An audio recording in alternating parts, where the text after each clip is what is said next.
কিভাবে বুঝবেন আল্লাহ পাক আপনার ওপর নারাজ হয়েছেন? রব যখন কোনো বান্দার ওপর নারাজ হন তখন তিনি সেই বান্দার রিজিক বন্ধ করে দেন না, রব বাতাসকে আদেশ দেন না সেই বান্দার নিঃশ্বাসে যেন না ঢোকে, সূর্যকে বলেন না সেই বান্দাকে আলো না দিতে। রব সেই বান্দার যাবতীয় সব প্রয়োজনই পূরণ করেন। শুধু একটা জিনিস বান্দার ওপর থেকে তুলে নেন, তা হল সিজদাহ করার তাওফিক। আর যখন বুঝবেন সিজদার তাওফিক আপনার ওপর থেকে উঠে গেছে, তখন বুঝবেন আল্লাহ আপনার ওপর নারাজ হয়েছেন। যেই বান্দা তার রবকে ভুলে যায়, সেই বান্দা দুনিয়াবি সবকিছুই করতে সক্ষম শুধু তার রবকে সিজদাহ করা ব্যতীত। আর কিয়ামতের দিন সেই বেনামাই বান্দার হাসর হবে নমরুদ কানুন বড় বড় নাফরমানদের সাথে। ভয়াবহতা কতটুকু!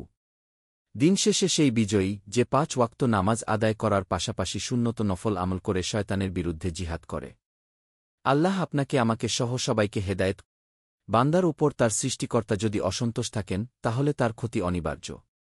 একজন মানুষ কিভাবে অনুভব করবে যে তার প্রভু তার প্রতি অসন্তুষ্ট?